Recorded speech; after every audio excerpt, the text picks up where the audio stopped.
ਤੁਸੀਂ ਸੁਣ ਰਹੇ ਹੋ ਪੰਜਾਬੀ ਰੇਡੀਓ USA ਤੇ ਸਿੱਖ ਇਤਿਹਾਸ ਦੇ ਵਿੱਚ ਅੱਜ ਦਾ ਦਿਨ ਅੱਜ 9 ਅਪ੍ਰੈਲ ਹੈ। 9 ਅਪ੍ਰੈਲ 1598 ਦੇ ਦਿਨ ਗੁਰੂ ਰਾਮਦਾਸ ਸਾਹਿਬ ਦੇ ਮਹਿਲ ਅਤੇ ਗੁਰੂ ਅਰਜਨ ਦੇਵ ਸਾਹਿਬ ਦੇ ਮਾਤਾ ਭਾਨੀ ਜੀ ਚੜ੍ਹਾਈ ਕਰਕੇ ਗੁਰੂ ਅਮਰਦਾਸ ਸਾਹਿਬ ਦੀ ਬੇਟੀ ਬੀਬੀ ਭਾਨੀ ਦਾ ਵਿਆਹ 16 ਫਰਵਰੀ 1554 ਦੇ ਦਿਨ ਗੁਰੂ ਰਾਮਦਾਸ ਸਾਹਿਬ ਦੇ ਨਾਲ ਹੋਇਆ ਸੀ।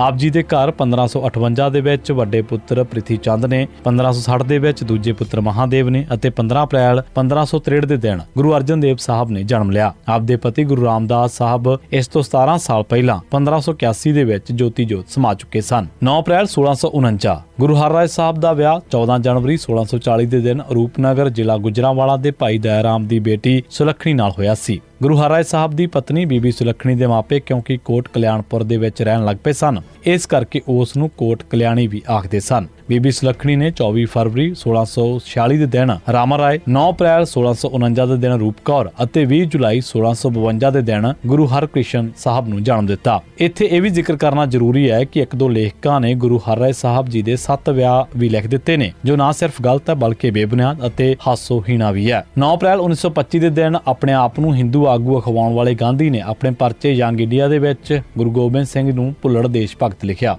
ਹਿੰਦੂ ਆਗੂ ਮੋਹਨਦਾਸ ਕਰਮਚੰਦ ਮਹਾਤਮਾ ਗਾਂਧੀ ਸਿੱਖ ਧਰਮ ਨੂੰ ਹਿੰਦੂ ਧਰਮ ਦਾ ਇੱਕ ਅੰਗ ਕਿਹਾ ਕਰਦਾ ਸੀ। ਸਿੱਖ ਆਗੂਆਂ ਨੇ ਉਸ ਨੂੰ ਮਿਲ ਕੇ ਵੀ ਤੇ ਬਿਆਨਾਂ ਰਾਹੀਂ ਵੀ, ਇਕੱਠਾਂ ਅਤੇ ਮੀਟਿੰਗਾਂ ਦੇ ਵਿੱਚ ਵੀ ਉਸ ਨੂੰ ਅਜਿਹਾ ਕਹਿਣ ਤੋਂ ਰੋਕਿਆ। ਇਸ ਤੇ ਇੱਕ ਪੰਜਾਬੀ ਅਖਬਾਰ ਨੇ ਗਾਂਧੀ ਬਾਰੇ ਲਿਖਿਆ ਸੀ ਕਿ ਮਹਾਤਮਾ ਗਾਂਧੀ ਪਾਗਲ ਹੋ ਗਿਆ। ਅਖਬਾਰ ਬੱਬਰ ਸ਼ੇਰ ਸੀ। 4 ਮਾਰਚ 1925 ਨੂੰ ਇਹ ਛਪਿਆ ਸੀ। ਜਦੋਂ ਗਾਂਧੀ ਪੰਜਾਬ ਆਇਆ ਤਾਂ ਉਸ ਨੇ ਮੰਨ ਲਿਆ ਕਿ ਮੈਂ ਅਜਿਹਾ ਪਬਲਿਕ ਦੇ ਵਿੱਚ ਕਦੇ ਨਹੀਂ ਕਹਾਂਗਾ, ਪਰ ਫਿਰ ਵੀ ਉਹ ਟਲਿਆ ਨਹੀਂ। ਉਸ ਨੇ 9 ਅਪ੍ਰੈਲ 1925 ਦੇ ਯੰਗ ਇੰਡੀਆ ਦੇ ਵਿੱਚ ਇੱਕ ਲੇਖ ਲਿਖ ਕੇ ਗੁਰੂ ਗੋਬਿੰਦ ਸਿੰਘ ਸਾਹਿਬ ਨੂੰ ਹਿੰਦੂ ਧਰਮ ਦਾ ਰੱਖਿਅਕ ਪਰ ਇੱਕ ਭੁੱਲੜ ਦੇਸ਼ ਭਗਤ ਕਿਹਾ, ਪਰ ਉਸ ਨੇ ਰਾਣਾ ਪ੍ਰਤਾਪ, ਸ਼ਿਵਾਜੀ ਮਹਾਰਾਟਾ ਅਤੇ ਰਾਣੀ ਝਾਂਸੀ ਨੂੰ ਕਦੇ ਭੁੱਲੜ ਨਹੀਂ ਸੀ ਕਿਹਾ। ਜਦ ਮੰਗਲ ਸਿੰਘ ਨੇ ਉਸ ਨੂੰ ਇਸ ਬਾਰੇ ਸਪਸ਼ਟੀਕਰਨ ਵਾਸਤੇ ਕਿਹਾ ਤਾਂ ਉਸ ਨੇ ਗਲਤੀ ਨਹੀਂ ਮੰਨੀ ਅਤੇ ਆਪਣੀ ਗੱਲ ਤੇ ਅੜਿਆ ਰਿਹਾ। ਸਗੋਂ ਉਸ ਨੇ ਕ੍ਰਿਸ਼ਨ ਬਾਰੇ ਇੱਕ ਨਵੀਂ ਟਿੱਪਣੀ ਦੇ ਦਿੱਤੀ ਕਿ ਮੇਰੀ ਨਿਗਾਹ ਦੇ ਵਿੱਚ ਕ੍ਰਿਸ਼ਨ ਇਤਿਹਾਸਿਕ ਇਨਸਾਨ ਨਹੀਂ ਸੀ ਤੇ ਜੇਕਰ ਇਹ ਸਾਬਤ ਹੋ ਜਾਵੇ ਤਾਂ ਮਹਾਭਾਰਤ ਇਤਿਹਾਸ ਸੀ ਤਾਂ ਮੈਂ ਕ੍ਰਿਸ਼ਨ ਨੂੰ ਰੱਬ ਦਾ ਅਵਤਾਰ ਮੰਨਣ ਤੋਂ ਸਾਫ਼ ਇਨਕਾਰ ਕਰ ਦੇਵਾਂਗਾ।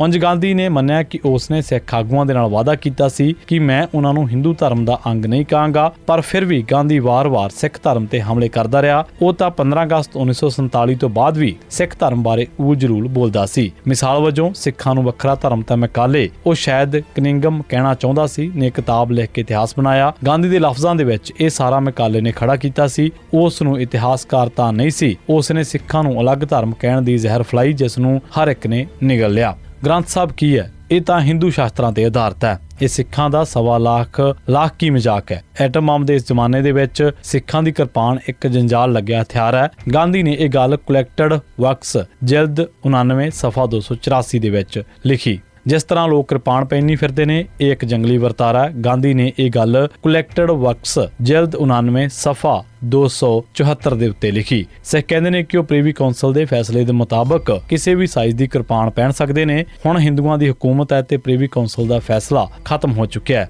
ਗਾਂਧੀ ਨੇ ਇਹ ਦਾਅਵਾ ਕਲੈਕਟਡ ਵਰਕਸ ਜਿਲਦ 90 ਸਫਾ 72-73 ਤੇ ਕੀਤਾ। ਜੇਕਰ ਇੱਕ ਸਿੱਖ 1.25 ਲੱਖ ਹੈ ਤਾਂ ਉਹ ਦੁਸ਼ਮਣ ਨੂੰ ਮੁੱਕਿਆਂ ਨਾਲ ਹੀ ਮਾਰ ਸਕਦਾ ਹੈ, ਕਿਰਪਾਨ ਦੀ ਕੀ ਲੋੜ ਹੈ। ਉਹਨੇ ਤਾਂ ਇੱਥੋਂ ਤੱਕ ਵੀ ਕਿਹਾ ਕਿ ਗੁਰੂ ਨਾਨਕ ਨੇ ਕਦੇ ਨਹੀਂ ਸੀ ਕਿਹਾ ਕਿ ਮੈਂ ਹਿੰਦੂ ਨਹੀਂ, ਨਾ ਹੀ ਕਿਸੇ ਹੋਰ ਗੁਰੂ ਨੇ ਅਜਿਹਾ ਕਿਹਾ। ਸਿੱਖ, ਹਿੰਦੂ, ਬੋਧੀ, ਜੈਨੀ ਧਰਮਾਂ ਨੂੰ ਅਲੱਗ ਨਹੀਂ ਮੰਨਿਆ ਜਾ ਸਕਦਾ, ਇਹ ਸਾਰੇ ਹਿੰਦੂ ਧਰਮ ਦੇ ਵਿੱਚੋਂ ਹੀ ਨਿਕਲੇ ਨੇ।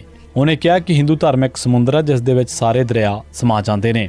ਗਾਂਧੀ ਨੇ ਇਹ ਵੀ ਗੱਲ ਕਹੀ ਕਿ ਮੈਂ ਤੁਹਾਡਾ ਗ੍ਰੰਥ ਸਾਹਿਬ ਪੜ੍ਹਦਾ ਹਾਂ, ਪਰ ਮੈਂ ਇਹ ਤੁਹਾਨੂੰ ਖੁਸ਼ ਕਰਨ ਵਾਸਤੇ ਨਹੀਂ ਪੜ੍ਹਦਾ, ਨਾ ਹੀ ਅਜਿਹਾ ਕਰਨ ਵਾਸਤੇ ਮੈਨੂੰ ਤੁਹਾਡੀ ਇਜਾਜ਼ਤ ਦੀ ਲੋੜ ਹੈ। ਪਰ ਗੁਰੂ ਜੀ ਨੇ ਕਿਤੇ ਵੀ ਇਹ ਨਹੀਂ ਕਿਹਾ ਕਿ ਤੁਹਾਨੂੰ ਦਾੜੀ ਜ਼ਰੂਰ ਰੱਖਣੀ ਚਾਹੀਦੀ ਹੈ ਅਤੇ ਕਿਰਪਾਨ ਜ਼ਰੂਰ ਚੁੱਕਣੀ ਚਾਹੀਦੀ ਹੈ। ਗਾਂਧੀ ਨੇ ਇਹ ਦਾਅਵਾ ਕਲੈਕਟਡ ਵਰਕਸ ਜਿਲਦ 90 ਸਫਾ 470 ਤੇ ਕੀਤਾ ਹੈ। ਗਾਂਧੀ ਸਿੱਖ ਧਰਮ ਦੇ ਖਿਲਾਫ ਅਜਿਹੀ ਘਟੀਆ ਬੋਲੀ ਅਕਸਰ ਬੋਲਦਾ ਹੀ ਰਹਿੰਦਾ ਸੀ, ਪਰ ਬੇਗੈਰਤ ਕਾਂਗਰਸੀ ਸਿੱਖ ਵਜ਼ੀਰੀਆਂ ਅਤੇ ਹੋਰ ਲਾਲਚਾਂ ਕਰਕੇ ਇਹ ਸਭ ਕੁਝ ਚੁੱਪਚਾਪ ਸੁਣ ਲੈਂਦੇ ਅਤੇ ਕੰਨ ਬੰਦ ਕਰ ਲੈਂਦੇ ਅਤੇ ਕਬੂਤਰ ਵਾਂਗ ਬਿੱਲੀ ਵੇਖ ਕੇ ਅੱਖਾਂ ਮੀਟ ਲੈਂਦੇ ਅਤੇ ਗੁੰਗੇ ਬਣੇ ਰਹਿੰਦੇ। ਖਾਸ ਕਰਕੇ ਪ੍ਰਤਾਪ ਸਿੰਘ ਕੈਰੋਂ, ਮੰਗਲ ਸਿੰਘ ਗਿੱਲ, ਅਮਰ ਸਿੰਘ ਝਬਾਲ, ਸਵਰਨ ਸਿੰਘ ਜਲੰਧਰ, ਗੁਰਦਿਆਲ ਸਿੰਘ ਢਿੱਲੋਂ, ਜੈਲ ਸਿੰਘ, ਊਧਮ ਸਿੰਘ ਨਾਗੋਕੇ, ਦਰਸ਼ਨ ਸਿੰਘ ਫੇਰੂਮਾਨ ਵਗੈਰਾ ਤਾਂ ਇਸ ਜ਼ਲਾਲਤ ਨੂੰ ਮਿੱਠਾ ਕਰਕੇ ਪੀਂਦੇ ਸਨ। 9 ਅਪ੍ਰੈਲ 1991 ਦੇ ਦਿਨ ਗੁਰਦੇਵ ਸਿੰਘ ਜਾਮਾ ਰਾਏ, ਹਰਦੇਵ ਸਿੰਘ ਪੂਲਾ, ਸਿਕੰਦਰ ਸਿੰਘ ਸੂਬਾ ਸਿੰਘੇਵਾਲਾ, ਸੁਖਚੈਨ ਸਿੰਘ ਲੱਡੂ, ਸ਼ਮਸ਼ੇਰ ਸਿੰਘ, ਸੁਖਜਿੰਦਰ ਸਿੰਘ ਛਿੰਦਾ ਵਲਟੋਹਾ, ਦਿਲਬਾਗ ਸਿੰਘ ਭੋਲਾ ਚੈਨ ਚੱਕ, ਮੇਜਰ ਸਿੰਘ ਪੰਡਾਲ, ਬਿੱਟੂ ਸਿੰਘ ਗ੍ਰਾਂਥੀ ਭਾਈ ਲੱਧੂ, ਸੁਖਚਰਨ ਸਿੰਘ ਸੁੱਖਾ ਅੰਮ੍ਰਿਤਸਰ ਨਕਲੀ ਪੁਲਿਸ ਮੁਕਾਬਲਿਆਂ ਦੇ ਵਿੱਚ ਸ਼ਹੀਦ ਕਰ ਦਿੱਤੇ ਗਏ। 9 ਅਪ੍ਰੈਲ 1992 ਦੇ ਦਿਨ ਨਿਸ਼ਾਨ ਸਿੰਘ, ਗੁਰਜਾਨ ਸਿੰਘ ਚੱਕ ਭਗਤੂ, ਬਲਵਿੰਦਰ ਸਿੰਘ ਤੇਜ ਸਿੰਘ ਵਾਲਾ, ਗੁਰਦੇਵ ਸਿੰਘ ਚੋਲਾ, ਗੁਰਪਾਲ ਸਿੰਘ ਗਗੜੇਵਾਲ, ਮਨਜੀਤ ਸਿੰਘ ਬਾਸਰ ਕੇ ਅਤੇ ਹੋਰ ਸਿੱਖ ਨਕਲੀ ਪੁਲਿਸ ਮੁਕਾਬਲਿਆਂ ਦੇ ਵਿੱਚ ਸ਼ਹੀਦ ਕਰ ਦਿੱਤੇ ਗਏ। ਇਹ ਸੀ ਸਿੱਖ ਇਤਿਹਾਸ ਦੇ ਵਿੱਚ 9 ਅਪ੍ਰੈਲ ਦਾ ਦਿਨ। ਤੁਸੀਂ ਸੁਣਦੇ ਰਹੋ ਪੰਜਾਬੀ ਰੇਡੀਓ USA।